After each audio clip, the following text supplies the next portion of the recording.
안녕하세요, 청취자 여러분. 최근 이스라엘이랑 이란 간의 긴장이 다시 높아지면서요, 중동 상황이 좀 복잡해지고 있습니다.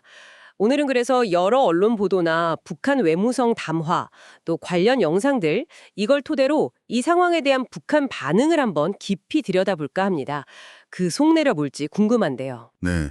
특히 북한이 이번 사태를 어떤 시각으로 보고 있는지, 또 뭐랄까 관련국들한테는 어떤 메시지를 던지고 있는지 그 이면을 살펴보는 시간이 될 것 같습니다. 좋습니다. 그럼 먼저 북한의 공식 입장부터 좀 짚어보죠.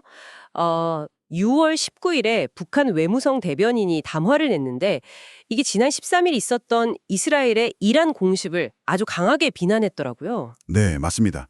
그 담화 내용이 상당히 강령했죠. 네, 그 표현을 보면요. 이스라엘을 향해서 중동 평화의 암적 존재, 심지어 세계 평화와 안전 파괴의 주범 이렇게까지 불렀어요. 상당히 격한 표현이죠. 그렇죠.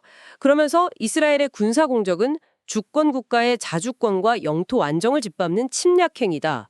또 용납할 수 없는 반인륜 범죄다. 이렇게 딱 규정을 했고요. 그리고 그 배후에는 미국과 서방이 있다. 이런 주장도 꼭 덧붙였더라고요. 왜 이렇게까지 세게 나올까? 이게 좀 궁금해지네요.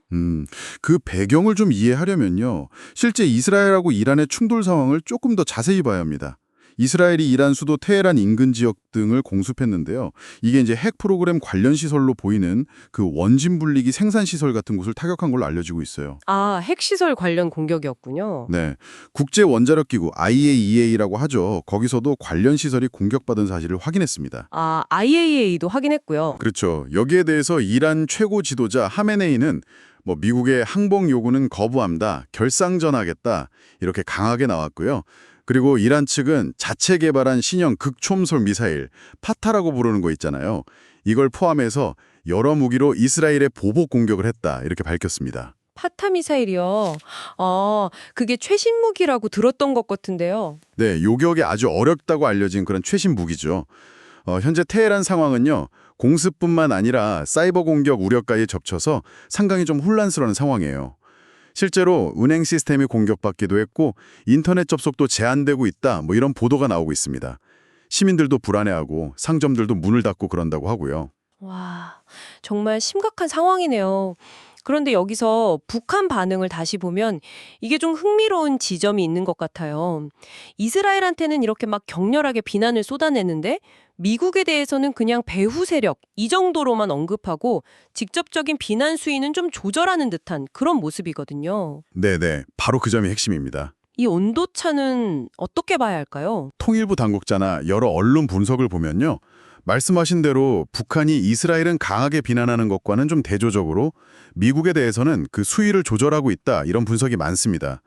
아무래도 점점 격화되는 국제정세 속에서 미국을 직접적으로 너무 강하게 자극하는 건 좀 피하려는 그런 어떤 전략적 계산이 깔려 있을 수 있다는 거죠. 미국을 직접 자극하지 않으려는 계산이라. 그 이유는 뭘까요? 여러 가지 맥락이 있겠습니다만 역시 북한과 이란의 관계를 빼놓을 순 없겠죠.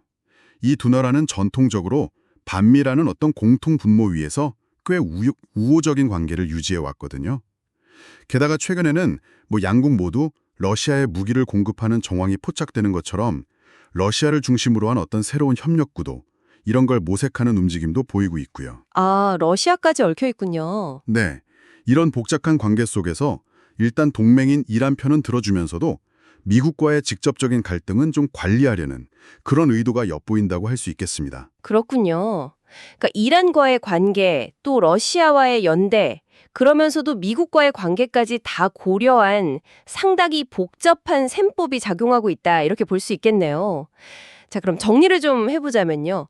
북한은 이스라엘의 이란 공격을 반인륜 범죄라고 규정하면서 아주 강하게 비난했지만 미국을 향해서는 다소 신중한 태도를 보이면서 수위를 조절한 것으로 분석된다. 이렇게 요약할 수 있겠습니다. 청취자 여러분께서도 이번 저희 이야기를 통해서 이 얽히고 설킨 국제관계 속에서 북한이 어떤 입장을 취하고 있는지 이해하시는 데 좀 도움이 되셨기를 바랍니다. 네, 마지막으로 제가 한 가지 좀 더 생각해 볼 만한 질문을 던져보고 싶은데요. 북한이 유독 이스라엘의 그 핵시설 관련 공격 가능성을 아주 강하게 비난했다는 점입니다. 이게 단순히 동맹인 이란을 지지하는 걸 넘어서는 어떤 다른 의미는 없을까요? 어떤 의미가 있을 수 있을까요? 글쎄요, 어쩌면 이건 자국의 핵 프로그램에 대한 외부 개입 가능성, 이걸 염두에 두고 국제사회, 특히 미국을 향해서 보내는 일종의 경고성 메시지일 수도 있지 않을까, 뭐 이런 추측도 가능하거든요. 이런 점을 좀 염두에 두시면 앞으로 관련 뉴스를 보실 때 조금 더 깊이 있는 시각을 가지실 수 있지 않을까 생각합니다.